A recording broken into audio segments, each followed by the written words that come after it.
Assalamualaikum warahmatullahi wabarakatuh. Ana Suraya Batrisha. Ana akan menerangkan tentang soalan yang Ana telah pilih, iaitu soalan nombor 1. Kita pergi ke pernyataan masalah. Pernyataan masalah menunjukkan tentang maklumat Encik Farhan, pekerjaan, gaji bersih. Tapi kita boleh, Ana telah simplifykan dia kepada biodata Encik Farhan dan keluarganya. Jadi kita boleh tengok daripada sini untuk menentukan pelan-pelan insurans yang boleh diambil. So yang pertama ialah pemegang insurans Encik Farhan sendiri, umur 22, pekerjaan dia sebagai polis dan tiada masalah kesihatan serta tidak merokok. Dan kepada pemilik kontijen, Alia ataupun isterinya sendiri, maksud pemilik kontijen adalah orang yang akan mengambil alih insurans kalau kematian pemilik insurans sendiri. Dan dia pekerjaannya sebagai suri rumah, tiada masalah kesihatan dan tidak merokok. Anak-anak dia ada 2. Satu, nama anak yang pertama adalah Adam, berumur 16 tahun dan masih tidak bekerja, masih belajar dan tidak ada masalah kesihatan. Begitu juga kepada anak kedua dia, Abu, umur 0 tahun ataupun masih bayi dalam 8 bulan, tiada masalah kesihatan. Okey, untuk mengetahui pelan-pelan yang hendak dibeli, perlulah tahu mula-mula biodata keluarganya dulu. Okey. Next, kita boleh pergi kepada pelan insurans yang dilanggan. Jadi, pilihan Ana adalah endowment plan oleh AIA. AIA ni syarikat insurans. Okey, maksud endowment plan ialah dibayar pemegang polisi pada tempoh masa tertentu. Maknanya, lepas beli akan ada satu tempoh, contohnya 20 tahun, akan dibayar semula bayaran yang telah dibuat oleh pelanggan. Contohnya dalam selama 20 tahun tu telah dibayar RM20,000 untuk insurans. Okey, lepas tempoh matang akan syarikat insurans akan bayar semula kepada pemilik insurans itu sendiri. So, jumlah akan dipulangkan semula macam nak kata tadi dan disertakan dengan bonus. Bonus tu lebih kurang macam faedah. Dan insurans yang dilanggan untuk pasangan suami isteri dan anak-anak adalah berlainan. Yang Ana pilih untuk pelan insurans yang ni untuk pasangan suami isteri dan anak-anak adalah berlainan. Okey. Seterusnya kita pergi kepada pakej untuk pasangan. Pakej untuk pasangan ni yang untuk suami dan isteri. Amount muka dia adalah RM20,000. Amount muka ni maknanya amount yang akan dibayar balik kalau akan dibayar semula jika berlaku kematian atau dipanggil death rate, RM20,000 dan pelan 20 tahun. Ini adalah untuk setiap pasangan, maknanya satu suami, satu isteri. Pelan untuk 20 tahun maknanya pembayaran perlu berlaku dalam 20 tahun dan bayaran bulanan RM80. Bayaran bulanan ni lebih kepada kalau preference kepada suami isteri sama ada nak bayar bulan, setahun ataupun setengah tahun atau 1/4 tahun sekali. Yang itu berlaku dalam perjanjian sendirilah. Dan amount yang dibayar semula yang ni adalah faedah. Dia 5% untuk tahun kedua, RM500. Tahun keempat, RM500. Tahun ke-6, RM8. Maknanya pada setiap tahun ke-6, pada setiap tahun ke-8 adalah RM7,000 untuk setiap RM7,000 untuk total 1, 2, 3, 4 dalam 6 tahun. Dan tahun matang maknanya tahun yang ke-20 akan dibayar RM5,000. Okay. Keuntungan yang didapati ialah amount muka sendiri tambah dengan faedah-faedah, dia akan dapat RM33,000.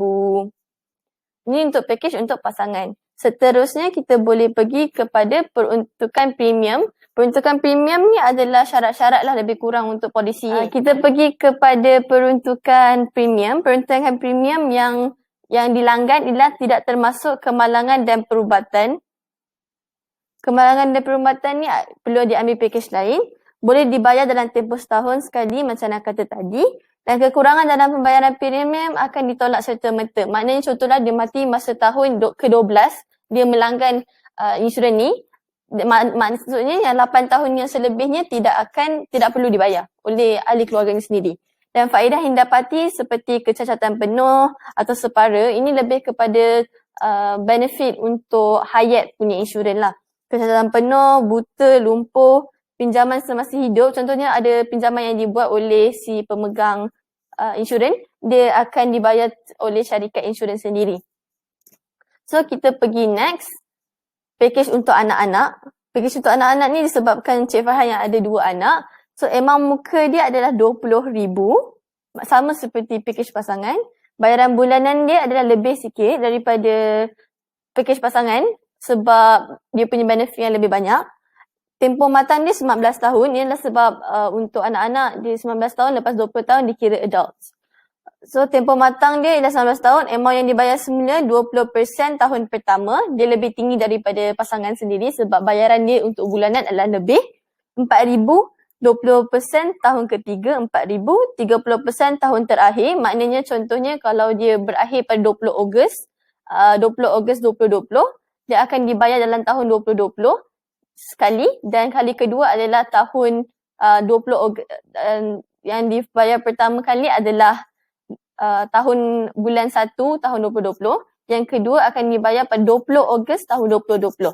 So maknanya yang first tu dia akan bayar 6,000 dan akhir sekali dia akan bayar 6,000 lagi sekali. So total adalah 40,000 untuk keuntungan. So seterusnya adalah peruntukan premium. Peruntukan premium ni ialah peruntukan untuk setiap insurans. So setiap plan insurans berlainan lah, macam pasangan tadi berlainan, untuk anak-anak pun berlainan. So peruntukan premium adalah berumur 19 tahun ke bawah. So maknanya untuk orang yang nak melanggan yang ni adalah untuk 19 tahun ke bawah sahaja. Dan bayaran boleh dibuat ini sama, dan sebarang baki yang boleh dibayar adalah tak serta-merta. Ini pun sama. Dan faedah yang didapati adalah special study loan. Ini untuk anak-anak, untuk kalau ibu bapa di antara ibu atau bapa dia yang mati, sebelum anaknya habis belajar, dia boleh melanggan loan daripada insurans ni sendiri, dan dia ada banyak benefit lah daripada loan ni. Tak payah pergi daripada bank, boleh je buat straight kepada insurans company. Dan perubatan untuk masalah kritikal. So anak-anak yang tiba-tiba ada masalah kritikal boleh juga claim ke syarikat insurans yang ni. Pembenahan utama macam jantung, kidney, boleh juga kecacatan kekal, luka disebabkan kebakaran yang besar. Ini lebih kepada kalau rumah terbakar ataupun berlaku kebakaran lah. Okay. Next, kita pergi terakhir ialah perbelanjaan Encik Farhan.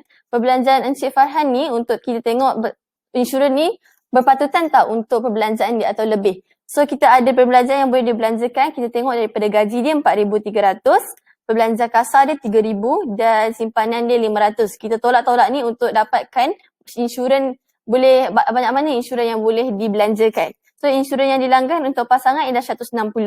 Maknanya 80 untuk suami dan 80 untuk isteri, maknanya total 160. Manakala anak-anak RM263.60 untuk dua-dua anak. Dan jumlah untuk insurans yang dilanggan ialah RM423.60. Dia adalah kurang daripada perbelanjaan yang boleh dibuat, iaitu 800. Maknanya dia ada lebih lagi RM376.40. Maknanya nak kata berpatutanlah insurans yang dilanggan sebab ada lebihan lagi dan faedah-faedah yang banyak didapati. Okay, itu sahaja daripada Ana. Terima kasih. Assalamualaikum warahmatullahi wabarakatuh.